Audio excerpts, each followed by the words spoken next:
قل للمؤمنين يغضوا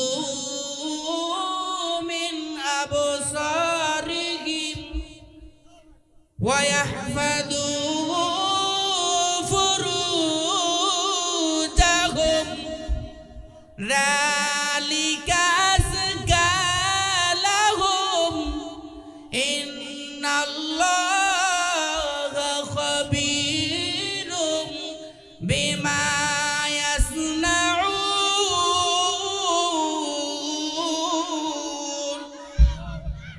আল্লাহ রব্বুল আলামিন বলেন, হে আমার হাবিব, হে আমার বন্ধু, আপনি মুমিন পুরুষদেরকে জানায় দিন তারা যেন তাদের চক্ষু দৃষ্টিকে নিচের দিকে রাখে। মহিলাদেরকেও জানায় দেন তারাও যেন তাদের চক্ষু দৃষ্টি নিচের দিকে রাখে। দুরকম ঠিক কিনা?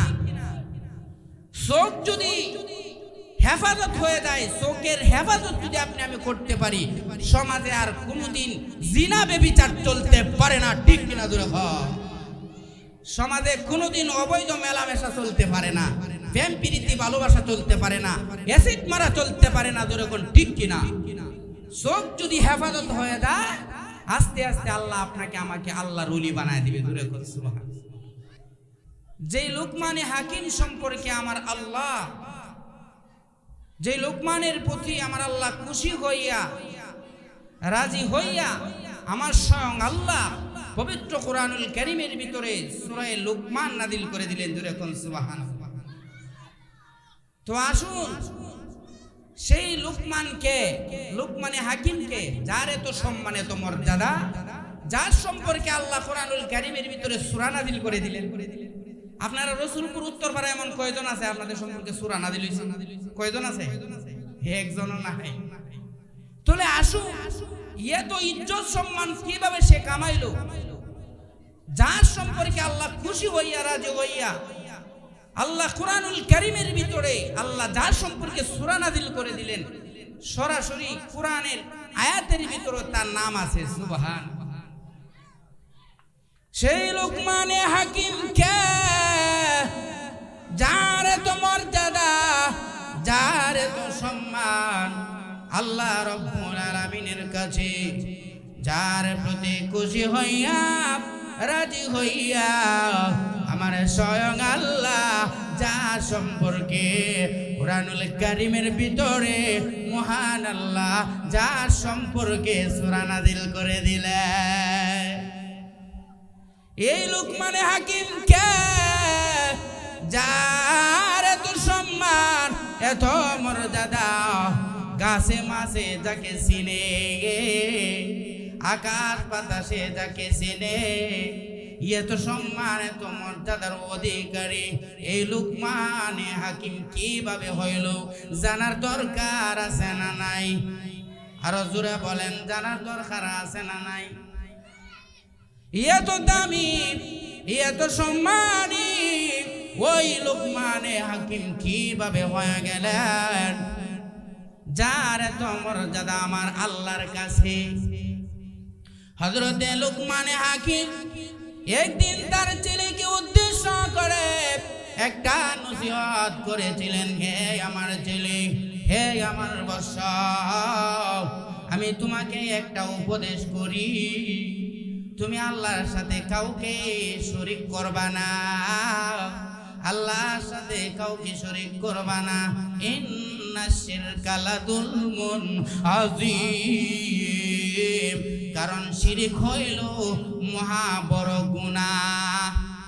হে আমার ছেলে, হে আমার বৎস, তোমাকে আমি বলি তুমি আল্লাহর সাথে কাউকে শরীক করবা না, কারণ শিরক হইল বড় গুনাহ। এই নসিহতটা যখন লোকমানে হাকিম তার ছেলেকে উদ্দেশ্য করে যখন করলেন, আল্লাহর কাছে এই নসিহতটা বড় পছন্দ লাগছে। যখন সুবহানাল্লাহ, আল্লাহর কাছে খুব পছন্দ হয়ে গেছে। আল্লাহ রাব্বুল আলামিন মহাদ্দা লোকমানে হাকিমের প্রতি আমার আল্লাহ খুশি হইয়া রাজি হইয়া আমার আল্লাহ জিব্রাইলকে ডাক দিয়া বলেন, জিব্রাইল রে, আমার লোকমানে হাকিমের প্রতি আমি আল্লাহ খুশি হয়েছি, আমি আল্লাহ রাজি হয়ে গেছি। জিব্রাইল রে, ওই লোকমানে হাকিম সম্পর্কে এই মুহূর্তে আমার বন্ধুর কাছে সূরা লুকমান নাযিল করে দে। আল্লাহু আকবার। আরে আমার মুসলমান ভাইরা, এই লুকমান হাকিম আল্লাহর কাছে মন পছন্দনীয় হয়ে গেলেন, এত দামি হয়ে গেলেন, সরাসরি কোরআনের আয়াতের ভিতরে তার নাম আছে। কুরআনুল কারীমের ভিতরে সূরা নাযিল হওয়া নাম থাকা এটা কি সাধারণ কোনো ব্যাপার? সাধারণ ব্যাপার নয়। এইভাবে আল্লাহ পাক লোকমানে হাকিমের সম্মান মর্যাদা দুনিয়াতে বাড়ায় দিলেন। সুবহানাল্লাহ। দুনিয়াতে লোকমানে হাকিমের সম্মান এইভাবে বাড়তেই আছে। তিনি প্রাথমিক জীবন হলো তিনি গরু রাখালি করতেন। কি রাখালি? গরু রাখালি করতেন, মাঠের মধ্যে বকরি চড়াইতেন, রাখাল ছিলেন। তিনি সাথে আরো বন্ধু বান্ধবরা ছিল। পরিশেষে এই লোকমানে হাকিম বড় একটা বক্তা হয়ে গেছে। যেরকম সুবহানাল্লাহ, বড় বড় স্টেজে বড় বড় মাহফিলে লোকমানে হাকিম এখন ওয়াজ করে।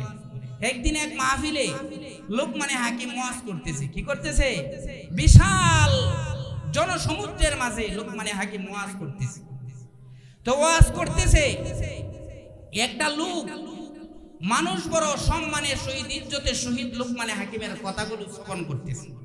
তো একটা লোক স্টেজ থেকে আপনার প্যান্ডেলের ভিতর থেকে দাঁড়ায় গেছে। তখন লোকমানে হাকিম বলতেছেন, এ ভাই তুমি কেন বারে দাঁড়াও আর বসো, কারণটা কি? বলতেছেন, ভাই আমরা একসাথে বকরি রাখালি করতাম একটা মাঠের মধ্যে, আপনার মতোই এমনই কালো, এমনই বাড়ি উড়ি, নাম লোকমানে হাকিম। এখন আমার ভিতরে সন্দেহ যে আপনি কি সেই লোকমানে হাকিম কিনা। তখন লোকমানে হাকিম তিনি এত জনসমুদ্রের মাঝে লাখ লাখ মানুষের সামনে নিজের পিছনের কথাটা স্মরণ কইরা তিনি বলে দিলেন, হ্যাঁ আমি সেই লোকমানে হাকিম, যে লোকমানে হাকিম তোমার সাথে আমি মাঠের মধ্যে বকরি রাখালি করতাম। সুবহানাল্লাহ। দেখছেন নি, এতগুলোই মানুষের সামনে তিনি বকরি রাখালির কথাটা স্বীকার আসছে। কারণ আল্লাহ ওয়ালারা পিছনের কথা স্বীকার করতে একটু দ্বিধাবোধ করেন। তো এই লোকটা বলতেছেন, ভাই আমি দিয়ে এখনো বকরি রাখালই রয়ে গেলাম, আপনি কিভাবে এত বড় বক্তা হয়ে গেলেন? হ্যাঁ, আপনি কিভাবে এত সম্মান মর্যাদার অধিকারী হয়ে গেলেন? এটা তো আমার বুঝে আসে।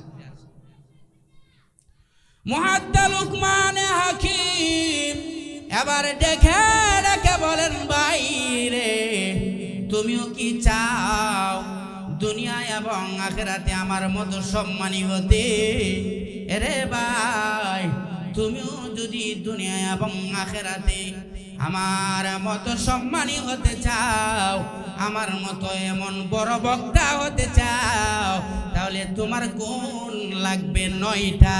কয়টা গুণ লাগবে তোমার? 9টা। রে ভাই এই 9টা গুণ যদি তুমি অর্জন করতে পারো, আমার মহান আল্লাহ, আমি লোকমানের মতো মহান আল্লাহ তোমাকেও বড় বক্তা বানায়া দিবে। 9টা গুণ। কয়টা? 1 নম্বর হইল তোমার চোখকে হেফাজত করতে হবে। সুবহানাল্লাহ। চোখকে যে ব্যক্তি হেফাজত করতে পারে নাই সে আল্লাহর ওলি হতে পারে নাই। চোখের হেফাজত এটা আল্লাহর কথা। কার কথা? আল্লাহর কথা। আল্লাহ বলেন, কুল লিল মুমিনিনা ইয়াগুদ্দু মিন আবসারিহিম ওয়া ইয়াহফাযু ফুরুজাহুম যালিকা আযকা লাহুম ইন্নাল্লাহা খাবীরুম বিমা ইয়াসনাউন।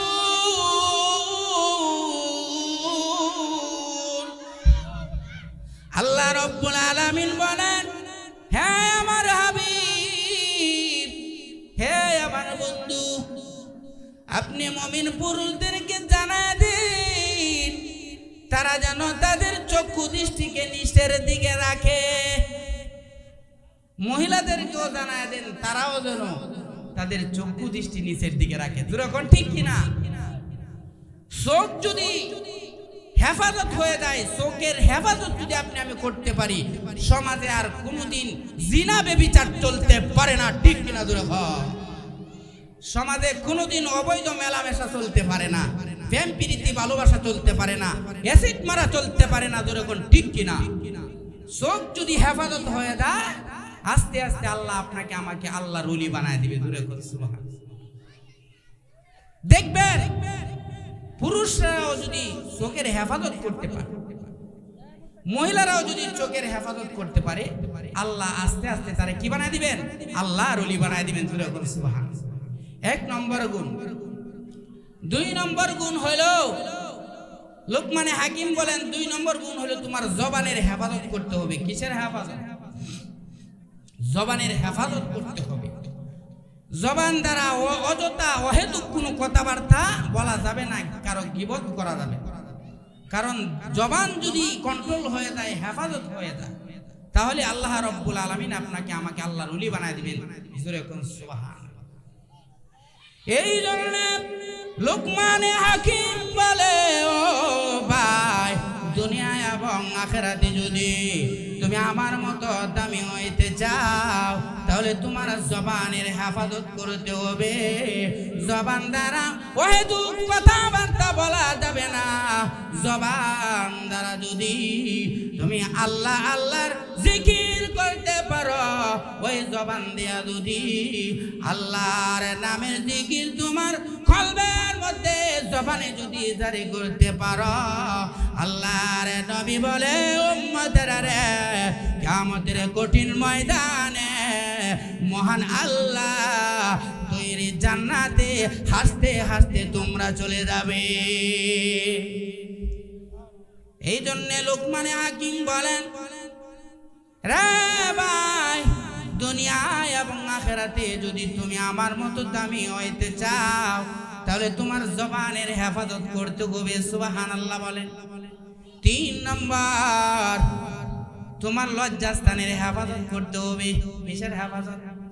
লজ্জাস্থানের হেফাজত যদি করতে পারো, আল্লাহর নবী বলেন, রে উম্মতেরা, উম্মতেরা রে, তোমরা যদি জবান আর লজ্জাস্থানের হেফাজত করতে পারো রে, রে আমার উম্মত, আমি নবী তোমাদেরকে জান্নাতে নেওয়ার জন্য আমি নবী নিজে জিম্মাদার হয়ে যাব।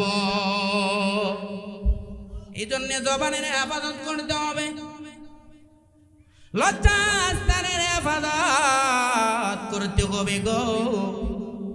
কিয়ামতের কঠিন ময়দানে বিশ্ব নবী রাহমাতুল লিল আলামিন বলেন, উম্মতেরা রে, ও আমার উম্মতেরা, কিয়ামতের কঠিন ময়দান যখন কায়েম হয়ে যাবে, তখন আমি নবী আমার উম্মতদেরকে আমি নবী দেখে আমি চিনে ফেলবো। আরে আমার উম্মতেরা, কিয়ামতের কঠিন ময়দানে আমার উম্মতেরা হবে চান কপালওয়ালা। কি হবে বলেন?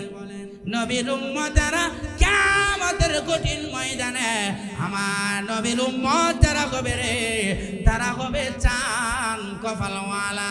আল্লাহর নবী বলেন, উম্মতেরা রে, কিয়ামতের কঠিন ময়দানে আমার উম্মতের ওযুর অঙ্গ প্রত্যঙ্গ গুলো থেকে নূরে ঝলমল করতে থাকবে। উম্মতেরা রে, আমি আমার উম্মতের নূর দেখে আমি নবী চিনে ফেলবো। আমি নূর দেখে দেখে আমার উম্মতদেরকে আল্লাহর কাছে সুপারিশ করে করে আমি জান্নাতে পাঠায় দিব। সুবহানাল্লাহ। কি কালকে কইবেন নাকি? যেই কথা বলতেছিলাম, লোকমানে হাকিম বলে, রে ভাই, তুমি যদি দুনিয়া এবং আখিরাতে আমি লোকমানের মতো যদি দামি হইতে চাও, তাহলে তোমার 4 নম্বর গুণ অর্জন করতে হবে। 4 নম্বর গুণ হইল তুমি ওয়াদা করলে ওয়াদা পূর্ণ করতে হবে। আমি তো ওয়াদার কোনো গ্যারান্টি নাই, জোরে কোন ঠিক কিনা? বিশেষ করে ইলেকশন আসলে পরে দেখবেন মেম্বার সাহেব, চেয়ারম্যান সাহেবরা বলে, এবারের নির্বাচনে যদি আমারে পাস করাইতে পারো তোমাদের রুট গাড়ার মাটির থাকবে না, স্বর্ণ দিয়া বাইন্ধে দিলাম।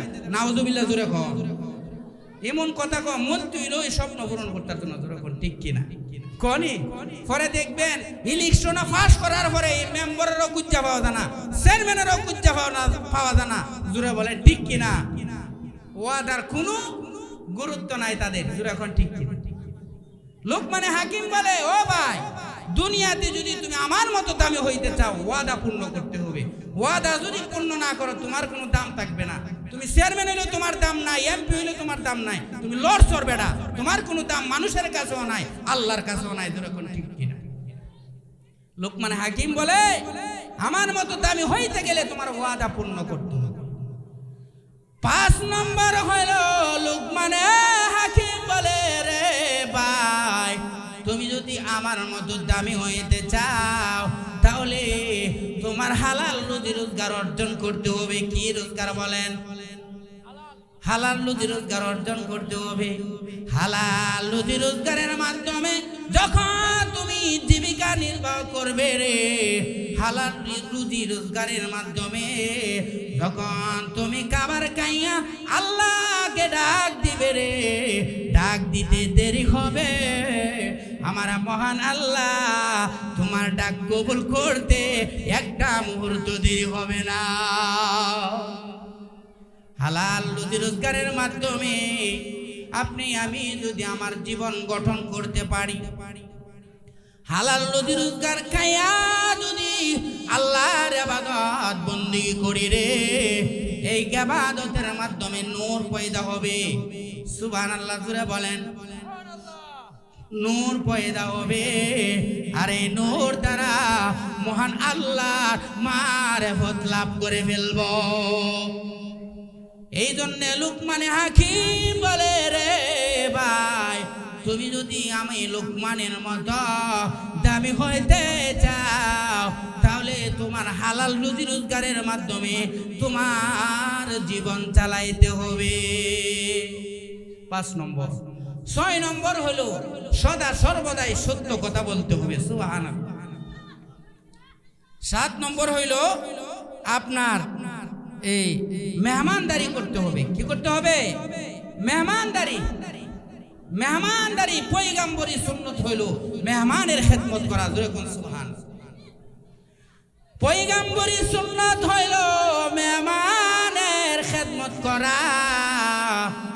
নবী রাসূলগণ তারা মেহমান ছাড়া তারা খাইতেন না, মেহমান ছাড়া খাইতেন না। নবী রাসূলরা মেহমান দ্বারা তারা খাইতেন। সুবহানাল্লাহ বলেন। বেশি বেশি মেহমানদারি করতেন। আর মেহমানদারি করা জান্নাতি মানুষের গুণ। আমরা তো বাড়িতে মেহমান আইলে কষ্ট পাই, যেরকম ঠিক কিনা? যদি 1 দিন 2 দিন 3 দিন থাকলে একবারে মনটারে একটা 520 বানাইলাই, যেরকম ঠিক কিনা?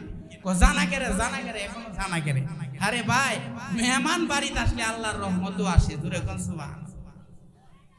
পয়গম্বরী সুন্নাত হইল মেহমানের খেদমত করা। আল্লাহর পয়গম্বর হযরত ইব্রাহিম আলাইহিস সালাতু ওয়াস সালাম তিনি মেহমান ছাড়া তিনি খান নাই, মেহমান ছাড়া তিনি খান নাই। একবারে 3 দিন হয়ে গেলেন তিনি খান নাই। উপবাস 3 দিন পর্যন্ত। কতদিন? 3 দিন পর্যন্ত উপবাস। মেহমান ছাড়া তিনি খান না, মেহমানও আসে না, তিনিও খাবার খান না। একবারে ইব্রাহিম আলাইহিস সালাতু ওয়াস সালাম রাস্তার মধ্যে দাঁড়ায় রইলেন, কোনো মেহমান আসে কিনা, কোনো মেহমান আসে কিনা। কারণ মেহমান ছাড়া তো তিনি খানা খায় না। রাস্তায় দাঁড়ায় রয়েছে, মেহমান আসে কিনা, মেহমান নিয়ে পরে খানা খাই। সুবহানাল্লাহ। আল্লাহ রাব্বুল আলামিনের কুদরতি কলিজায় বড় মায়া লাগে, বড় দয়া লাগে। আমার আল্লাহ ডাক দিয়া বলেন, রে জিব্রাইল, জিব্রাইল রে,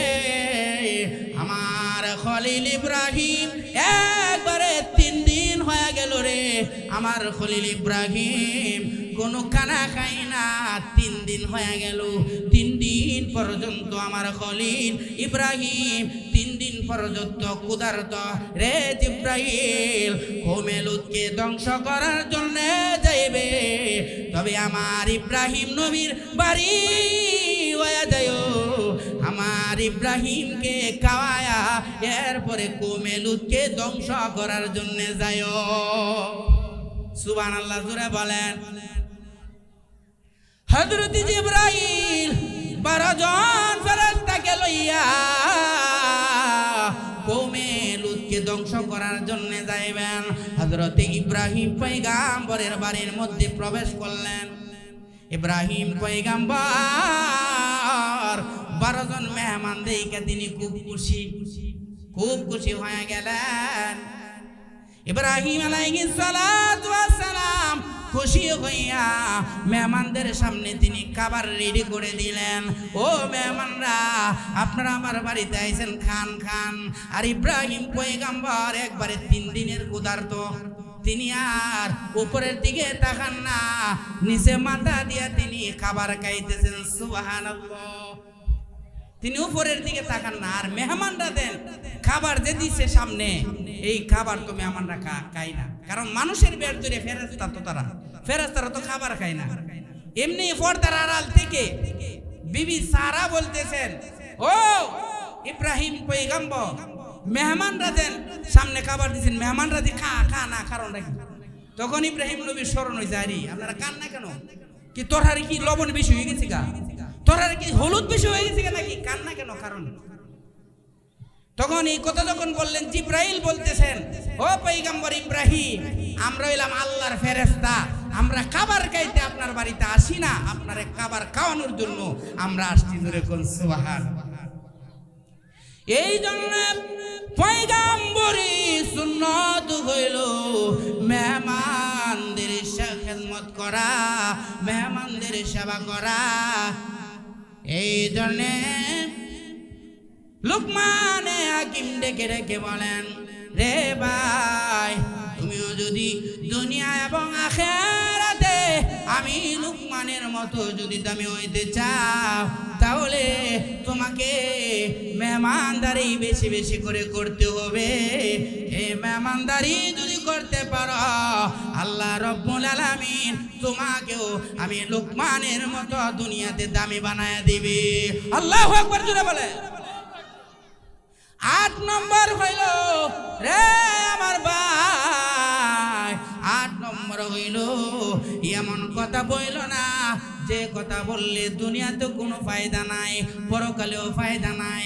অর্থাৎ হয়তো কোনো কথাবার্তা তোমার জবান দিয়া বইল না। আল্লাহ রব্বুল আলামিন আস্তে আস্তে অন্তর অন্তর দুনিয়াতে তোমার ইজ্জত আল্লাহ বাড়ায়া দিবে। 9 নম্বর হইল প্রতিবেশীর খোঁজ খবর নেওয়া। সুবহানাল্লাহ জুড়ে বলেন। রে ভাই, প্রতিবেশীর খোঁজ খবর নিও, প্রতিবেশীর খোঁজ খবর নিও, কারণ আল্লাহর নবী বলেন, রে আমার উম্মতেরা, তোমরা যারা সামর্থ্যবান আছো, তোমরা যারা ধনী আছো রে, তোমরা পেট বইরা খায়া ডেকুর দিলা, আর পাশের বাড়ির গরিব মুমিন মুসলমানেরা রাতের বেলা না খায়া থাকলো, তাদেরকে কোনো খোঁজ খবর নিলে না। আল্লাহ নবী বলেন, উম্মতেরা রে, তারা কোনোদিন মুমিন হতে পারে না, মুমিন না, মুমিন না। আমার নবী 3 বার বলেছেন তারা কোনো মুমিন না। এই জন্যে প্রতিবেশীর খোঁজ খবর নিতে হবে, কি হবে না? প্রতিবেশীর খোঁজ খবর নিতে হবে। প্রতিবেশীর খোঁজ খবর যদি নিতে পারো, লুকমানে হাকিম বলে, হে আমার ভাই, দুনিয়া এবং আখিরাতে আমার আল্লাহ তোমার সম্মান মর্যাদা আমি লুকমানের মতো বাড়ায় দিবে। চিল্লায় এখন। এই জন্য দুনিয়া এবং আখিরাতে যদি আমরা লুকমানে হাকিমের মতো দামি হইতে চাই গো, এই গুণগুলি অর্জন করতে হবে। লোকমানে হাকিম বলে, বন্ধু রে, তুমি যদি দুনিয়া এবং আখিরাতে আমি লোকমানের মতো দামি হইতে চাও, এই 9টা গুণ যদি অর্জন করতে পারো, আল্লাহ রাব্বুল আলামিন আমি লোকমানের মতো তোমাকে বড় বক্তা বানায়া দিবে। চিল্লায়া চিল্লায়া কোন সুবহানাল্লাহ। আরে আমার ভাই, লোকমানে হাকিমের ভিতরে আল্লাহর ভালোবাসা বেশি ছিল। যদিও লোকটা কালো বাড়ি, মানুষে কেউ পছন্দ করে না, এই লোকটারে কেউ পছন্দ করে না, কিন্তু আল্লাহর কাছে সেই লোকমানে হাকিমের অনেক দাম। জোরে কোন সুবহানাল্লাহ। আমার নবী বলেন, 3 জন কালোকে আল্লাহ মানুষের মধ্যে শ্রেষ্ঠত্ব দান করছেন। 1 নম্বর হলো লোকমানে হাকিম। চিল্লা এখন আল্লাহু আকবার। 1 নম্বর হলো লোকমানে হাকিম, 2 নম্বর হলো হযরতে মাজা, 3 নম্বর হলো হযরতে বিলাল। জোরে কোন সুবহানাল্লাহ।